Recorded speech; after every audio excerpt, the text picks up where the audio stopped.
ఎవరిని నేను ఎదుర్కోబోతున్నాను, ఎవరు ఈ యుద్ధంలో నన్ను నిలబెట్టాలని చూస్తున్నారు, ఎవరి అహంకారం ఈ మహాసంగ్రామంని సృష్టించింది, ఇవన్నీ నేను స్వయంగా తెలుసుకోవాలి.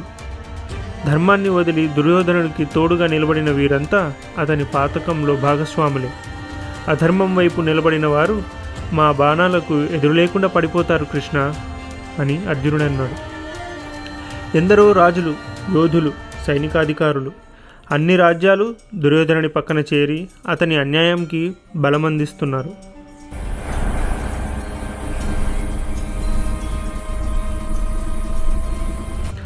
అర్జునుడు ఇక్కడ ఒక వ్యూహాత్మకమైన ప్రశ్న వేశాడు. నేను కేవలం యుద్ధం చేయడానికి సిద్ధంగా ఉన్నవారిని చూడాలనుకోవట్లేదు.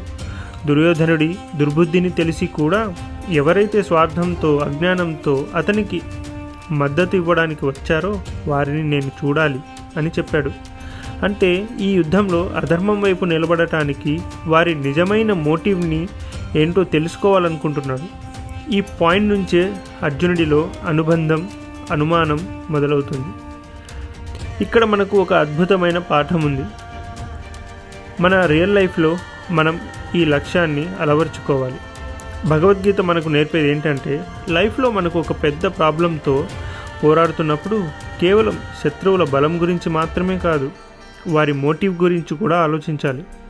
అర్జునుడిలా మనం కూడా మన ఆపోజిట్గా నిలబడిన వారి రియల్ మోటివ్ని, వారి దుర్బుద్ధికి కారణాన్ని అర్థం చేసుకోవాలి.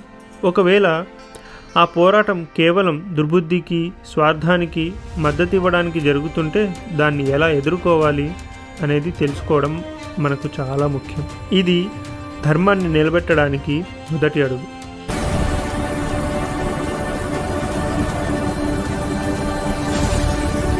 అర్జునుడి ఈ అభ్యర్థనను శ్రీకృష్ణుడు ఏం చేశాడు? అతను రథాన్ని ఎక్కడ నిలిపాడు? తెలుసుకోవాలంటే 25వ శ్లోకం కోసం సిద్ధంగా ఉండండి. మీకు ఈ వీడియో నచ్చినట్లయితే లైక్ చేయండి అండ్ కమెంట్స్లో మీ అభిప్రాయాన్ని మెన్షన్ చేయండి. మరీ ముఖ్యంగా ఈ వీడియోని మీ ఫ్రెండ్స్ అండ్ ఫ్యామిలీ మెంబర్స్తో షేర్ చేయండి. ఇంకా చాలామంది ఇలా మన ధర్మాన్ని తెలుసుకోవాలి. త్వరలో కలుద్దాం.